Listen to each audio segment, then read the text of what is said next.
You stare at the ringing phone. It's them. But instead of picking up, you finally press block.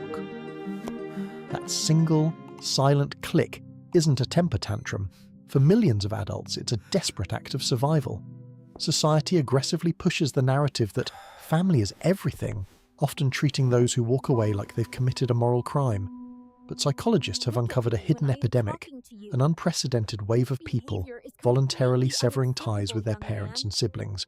They aren't doing it out of malice. There is a deeply wired psychological trigger that eventually forces a person to choose between their bloodline and their own sanity. What actually pushes a son or daughter to that ultimate breaking point?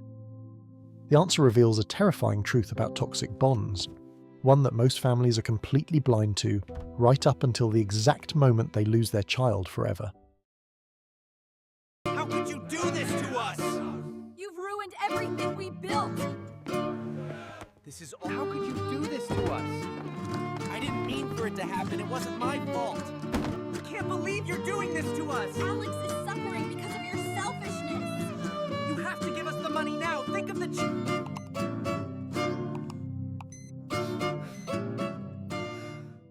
Society operates on a relentless, unforgiving script.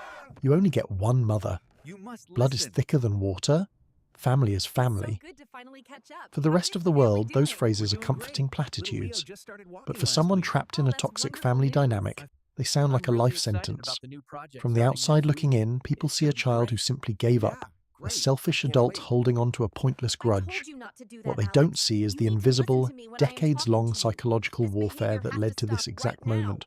We're talking about a chronic absence of psychological safety. It's the subtle gaslighting that conditions you to question your own memories. It's the weaponized guilt designed to keep you in line, and the slow, agonizing realization that the people who are biologically supposed to protect you are the exact people you need protection from. Going no contact is almost never a first resort. It is the final, desperate resort after years of trying to fix the unfixable. You don't cut ties because you stop loving them. You do it because the emotional cost of keeping them in your life requires sacrificing your own identity. You're essentially bleeding out, and isolation becomes your only remaining tourniquet. But here is the psychological twist that completely shatters everything we think we know about broken ties. Ask anyone on the street and they'll tell you that estrangement is triggered by a massive screaming blow-up, a chaotic fight that ends it all. But clinical researchers have discovered the exact opposite. The final decision to walk away almost never happens when the adult child is at their lowest, most unstable point. It happens when they finally start getting healthy. Think about it. When you're deeply entangled in a dysfunctional family system, your baseline for reality is completely warped. You think the passive-aggressive digs, the explosive arguments, the constant emotional debt. You think that's just how families operate. You are surviving. But then, something shifts. You get some distance. You go to therapy. You build healthy relationships. You finally experience what actual psychological safety feels like. That is the exact moment the illusion shatters. Psychologists refer to this as the clarity of contrast. Once your brain processes actual unconditional peace, the chaos of your family no longer feels normal. It feels radioactive. But healing comes with a highly volatile side effect. You start setting boundaries. You say no to the holiday guilt trip. You refuse to play the family mediator. And how does a toxic family respond to a healthy boundary? They don't celebrate your growth. They perceive it as a lethal threat. This triggers a vicious psychological reaction known as the extinction burst. When a toxic system is suddenly starved of its usual control, it doesn't just fade away quietly, it explodes. The family members escalate their behavior to unprecedented extremes. They blow up your phone, they show up at your front door uninvited, they weaponize the rest of the family to guilt you into submission. They aren't trying to reconnect, they're trying to forcefully drag you back into the very cage you just broke out of. This is the ultimate breaking point. The devastating realization hits the adult child. Their family doesn't actually love the new, healthy version of them. They only love the broken, compliant version. So, you pull the plug, you walk away for good. But cutting the cord triggers a completely different kind of nightmare. Because a toxic family never just lets you go.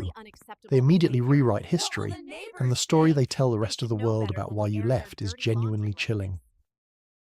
Psychologists call it the phenomenon of the missing reasons. When forced to explain your absence, a toxic family completely erases their own culpability. They will tell extended relatives, neighbours, and anyone who will listen that they are entirely blindsided. They cast themselves as the heartbroken, abandoned victims, and you as the cruel, irrational, or brainwashed child. They don't do this just to protect their public reputation. They do it to protect their fragile internal reality. Truly acknowledging your reasons would require taking absolute accountability, which is the one fatal blow a toxic family system cannot survive. This brings us back to the ultimate terrifying truth of why people finally press block. You do not cut ties to punish your family. You cut ties because you realize that staying means actively participating in your own destruction. The ultimate breaking point isn't born from explosive hatred. It is born from a quiet, agonizing grief. It is the profound acceptance that the family you desperately needed never actually existed, and the one standing in front of you is never going to change. Walking away is arguably the heaviest psychological burden an adult child will ever carry, but it is also the ultimate act of self-love. It is a definitive refusal to pass down a legacy of generational trauma. When you finally stop pouring your soul into an endless black hole of dysfunction, a radical transformation occurs. The chronic anxiety begins to evaporate. The weaponized guilt loses its grip. You finally reclaim the identity that was suffocated for decades. Society might call you selfish, but psychology calls you a cycle breaker. You didn't give up on your family. You just finally decided to rescue yourself. We can't believe you're doing this to us! Alex is suffering because of your selfishness. You have to give us... How could you do this to us? I didn't mean for it to happen. It wasn't my fault.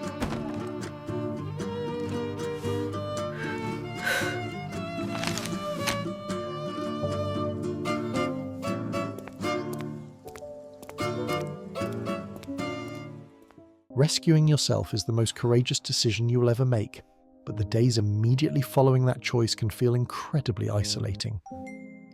The guilt doesn't vanish overnight, and the manipulation tactics from afar often escalate.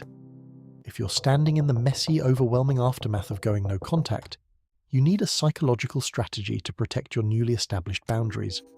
The video on your screen right now breaks down exactly what to expect in the first 6 months of family estrangement and the exact tools you need to survive their attempts to pull you back in. Click it right now, because your peace is worth defending.